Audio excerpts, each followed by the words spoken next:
Isang ginagamit dyan, electromyogram. Ito yung tutusukin ng crime at susukatin yung kilos o dami ng electrical impulses na lumalabas sa muscle na yun. At kung talagang mahina, masasabi natin may problema o hindi. Pangalawa, itong pagkuha ng dugo. At ang pagkuha ng dugo, tinitingnan natin itong mga autoimmune factors. Mayroong ASO, tinatawag na ANA, RARF, rheumatoid arthritis, rheumatoid factor. At meron rin naman itong mga tinatawag natin sa lupus test, no? Yung systemic lupus erythematosus. Lahat ito malalaman natin kung meron kang autoimmune. Kung isa o dalawa nito ay positibo, malaki yung pagsuspecha namin. At yung pangapat, medyo kasi masakit-sakit yun, medyo kukuha ng laman, yung tinatawag namin muscle biopsy. So talagang tutusukin yung kakagatin ng konting laman, kukunin, siyempre magkakaroon ng konting sugat, tapos titingnan namin ito sa microscope kung siya ba ay kagaya ng mga ibang nakita namin ALS.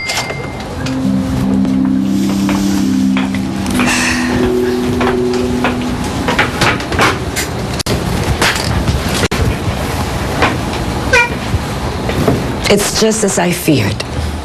You do have ALS. Dok, saan ko kaya nakuha yun? Well, unfortunately, hindi pa nadidiskubre kung anong cause nito. Pero for about 10% ng mga kaso, it's genetic. Posibleng sa mga magulang o sa mga grandparents mo naman na to. Bira naman itong mga nuno ko. Dami nang ipapamana, sakit pa. Dok, paano po ba mga gamutan nito? Well, that's just the other thing. Wala pa rin nadidiskubring gamot para dito. Tuloy-tuloy lang ang paglala ng mga symptoms. And eventually, lahat ng muscles sa chest area mo hindi nagagana. It will be impossible for you to breathe on your own.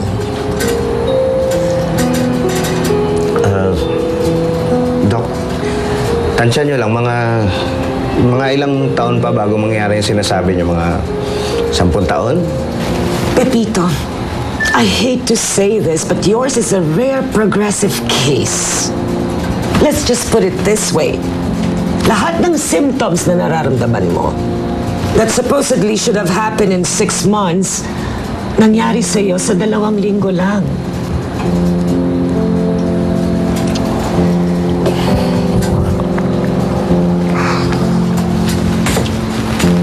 Dok, hindi yata matatanggap tong nangyayari sa akin.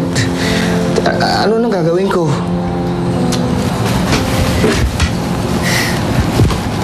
I understand how you feel, Pepito. Marami kang pagdadaanan bago mo matanggap ang katotohanan. Dadaan ka sa 5 stages ng grief. Ano ho yun? Well, unang-una ay ang denial.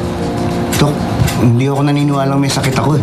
Pangalawa ay anger. Bakit niyo ako tinataningan? Hawak niyo ba buhay ko? Pangatlo ay bargaining. Dok, ang dami kong pera. Baka pwedeng gawa natin lang ng paraan. Pang-apat, depression. Pambihira na may mga pamilya ko. Anong mangyayari sa kanila pag wala na ako? And finally, acceptance. Sige, kung ganun talaga eh.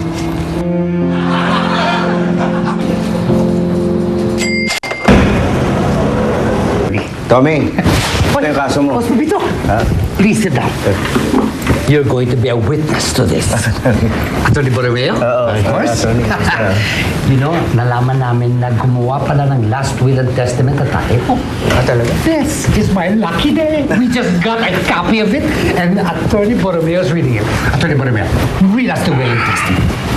Tommy, huwag kang mabibigla. Why? What do you mean? Apparently, totoong nagkaroon ng illegitimate child ang dad mo. Okay.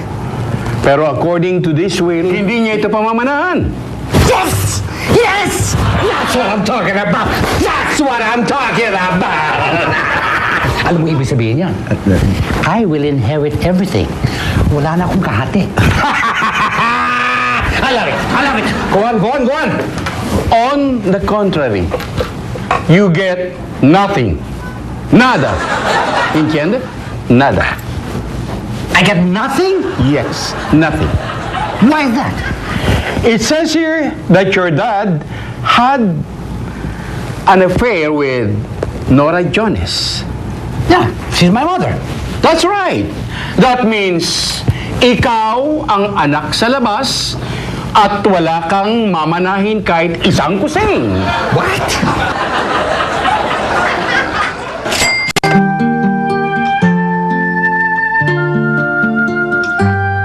Grabe naman to.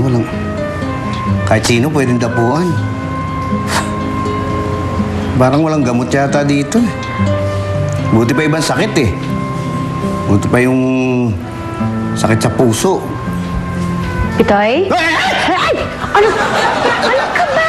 Ano ka ba? Ano yung pusong sinasabi mo? Ano? Sinasabi ko puso? Narinig ko, sabi mo puso. Narinig mo? Sinabi ko puso. Sigurado ako sa narinig ko. Sigurado ka? Bakit ba inuulit mo lang yung sinasabi ko? Bakit nga ba? Inuulit ko ba? Ano ba nangyari sa'yo? Ewan ko, ano nga ba nangyari sa akin? Sa'yo? Ang hirap mong kausap? Hindi. Tsaka ano nga? Muntik na ako doon.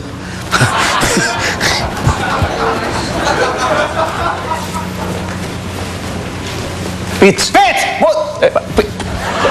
Kamusta ka na? Ba't mo ako tinatawag? Nagdidiliro ka na ba, Pits? Ano nagdideliryo? Ikaw itong mukhang nagdideliryo eh. Tumigil, OA mo eh. Mamaya mahalata tayo ni Elsa. Relax ka lang. Eh, wala akong magagawa. Nag-aalala ako sa'yo, Pits eh. May magagawa ka. Tulungan mo ako. Tulungan mo akong matupad itong mga sinulat ko dito. Ano ba yan? Inisip ko, kung totoo ngang, alam mo na, kung mamamaalam na ako, sana man lang magawa ko itong mga gusto kong gawin para bago ako mamaalam, masaya ako. Sige. Ano ba yung mga nakasulat dyan? Ito. Hindi ko alam eh. Ano bang... Mag-video ng message para sa bago naming baby. Marami yan eh. Hindi ko alam anong magandang unahin ba dyan. Tingin mo. Ang dami ah. Oo. Pero palagay kong unahin mo dyan yung manood ng sine maghapon kasama si Patrick. Sa palagay mo. Diba? Importante yan eh. Sige po, Dok. Punta po ako dyan. Hindi, kasi...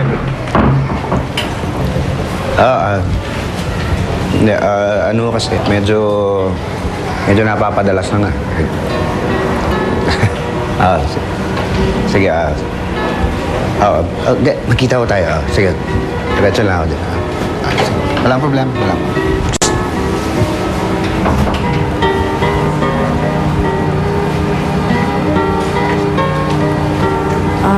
Ma'am, bakit po?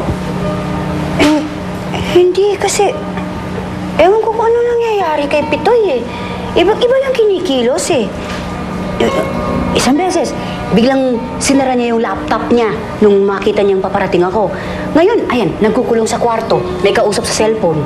Eh baka naman po mang babae po yung kausap niya at ayaw pong iparinig sa inyo kasi baka magselos po kayo. Oh, may kausap lang na babae, magsiselos na agad ako. Eh, baka naman kasi maganda, sexy yung kausap niya. Tapos may gusto sa kanya. Alam niyo, ma'am, sa estado ni Sir ngayon, maraming naghahabol kay Sir. Tapos, ma'am, laki na ng tiyan niyo eh. Ano posible yun? Uy, Maria! Ano ka ba? Subok kong si Sir, no? Ilang beses na tayong napahiya doon kaya. Cooks,